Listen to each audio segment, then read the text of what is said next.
Chinese intelligence officer reveals true magnitude of China's fake coronavirus crisis. For the good of the Chinese people, permission is hereby granted to copy, quote or reproduce this article in full or in part with the hope that these revelations will help to free the Chinese populace and the citizens of Hong Kong from the evil that has befallen them.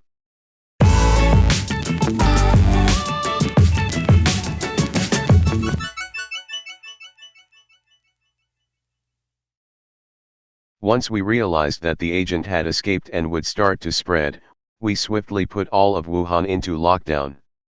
I was one of those tasked to manage the fallout of the contamination.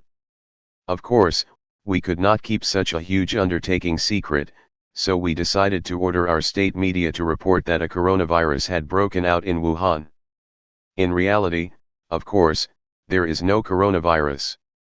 It was all made up. It was one of my colleagues who came up with the genius idea of pretending that people with the common flu suffered from the coronavirus. This allowed us to hide the true nature of the disease. Let me explain.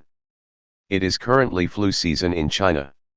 When we realized that we could no longer control the spread of the agent, we sent our men to all the hospitals and instructed all doctors to diagnose every case of the common flu as coronavirus.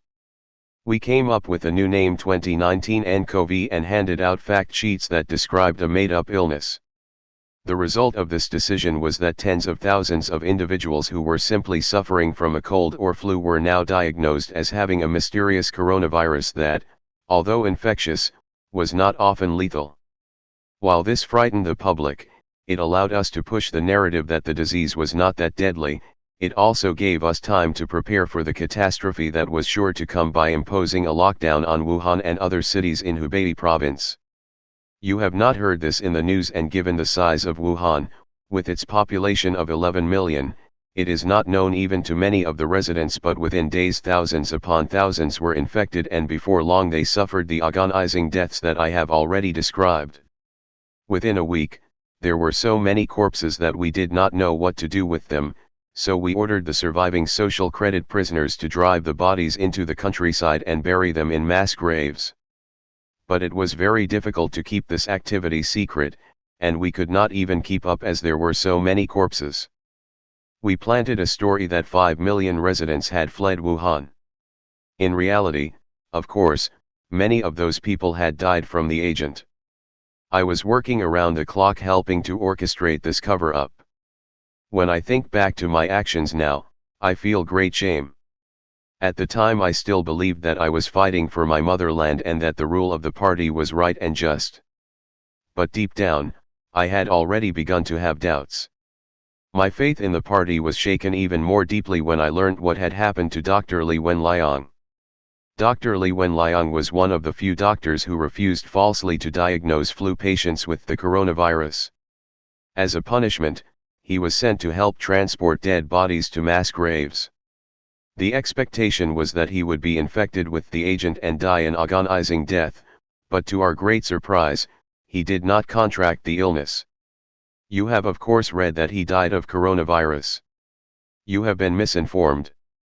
A sergeant of the People's Armed Police injected him with a mixture of heroin and mercury that caused his lungs to deflate. When I found out about this, I became unsure whether or not I was doing the right thing. While I believe that it is appropriate for a government to rule with a severe hand, I do not think that it was right to kill Dr. Li. He was a compassionate and kind man and he cared about his patients. How can our motherland not benefit from having such a doctor?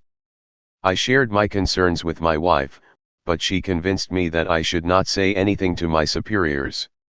She said that it was too dangerous, that they valued loyalty above everything else, and that I would only find trouble if I admitted to my doubts about their practices. She also pointed out that we benefited from priority medical treatment. As senior officials, we received regular supplies of the highly sophisticated Hazmat masks that are the only known technology that can prevent infection. She implored me to think of our son, who is still small. If I spoke out and were caught, our lives would be at risk. Around the same time, it became clear that the agent was entirely beyond our control.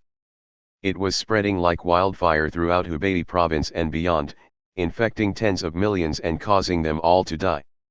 I understand that what I just said is difficult to believe, because you have been told that there have been only about 50,000 infections, and far fewer deaths.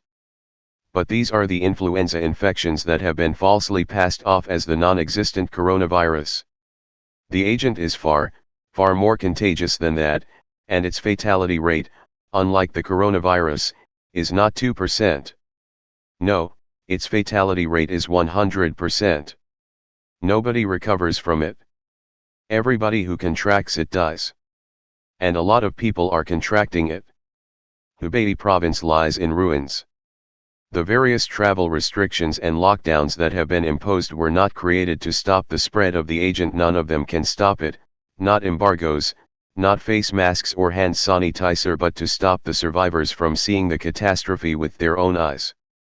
I am part of the greatest cover-up in human history, the hiding of the deaths of tens of millions. Very soon, Hubei province will be no more than a giant mortuary, and the truth will come out. For me, the turning point came when the party told yet another lie, and that lie was too dreadful even for me to accept. You may have heard that China built a new hospital, called Houshenshan Hospital, in Wuhan, in order to provide additional quarantine and isolation facilities for infected patients. You may have heard that they built it in only 10 days. That too is a lie. Sure, they did build something in 6 days. But it was not a hospital. The true nature of the building was considered top secret. Initially, I was naive enough to believe that the party was demonstrating its compassion and care for the people. But then my superiors sent me to Houshenshan. I was shown around the installation by a military police officer called Corporal Meng. This is not his real name. It was there that I saw the truth. As I have mentioned, the only way to protect oneself from the agent is by wearing a special protective mask that is entirely unlike those available commercially. Even medical professionals do not have access to it. It is available only to biomedical warfare researchers, and it contains extremely advanced technology. These masks need to be kept at a particular temperature to offer full protection, and lose their effectiveness very quickly. As I have also already said, one of the benefits of my position was that both my family and I had access to regular supplies, which is why we're safe when compared to civilians, doctors, and even lower-level government officials, all of whom wore utterly ineffective surgical masks in the misguided belief that they would protect them. And so, wearing this special equipment, I went to Houshenshan with Corporal Meng. Whatever you want to call that place, it is not a hospital. Sure, the entrance looks like a hospital, and in the ward at the front of the complex, there are what appear to be normal medical beds. There, thousands of infected patients lie, all of them in the early stages of the disease. I walked along those long, white corridors next to Corporal Meng, his angular face dispassionate in his military fatigues, and saw hundreds upon hundreds of identical hospital beds on which squirmed the terrified and diseased inhabitants of Wuhan.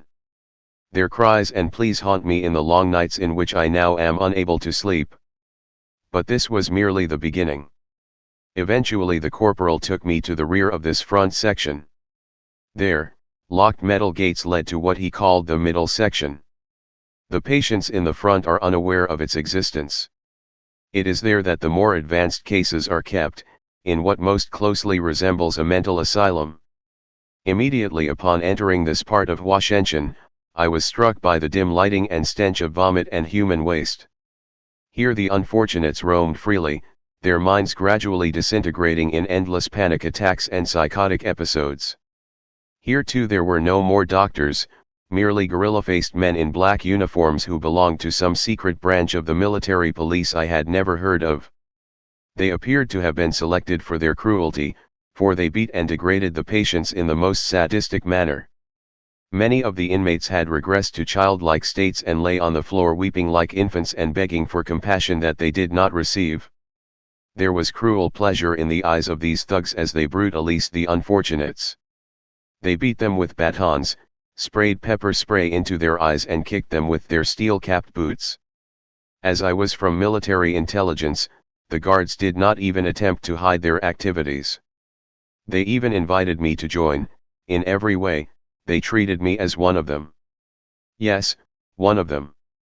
I stood in the grey staff bathroom of Houshenshan and looked into a cheap mirror and asked myself, is this really what you are? Are you really like them? But the violence was not merely an expression of sadism, for the poor inmates were not there to be cared for. They were there to work. There was one more set of doors, and beyond them lay what the corporal called the core. And it was there that I saw it, piles and piles of dead bodies, stacked on top of one another all the way to the ceiling. There were men, women, and children, elderlies and toddlers, rich and poor, beautiful and misshapen, proud and humble. They were all of them dead. Our agent made no distinction between any of them.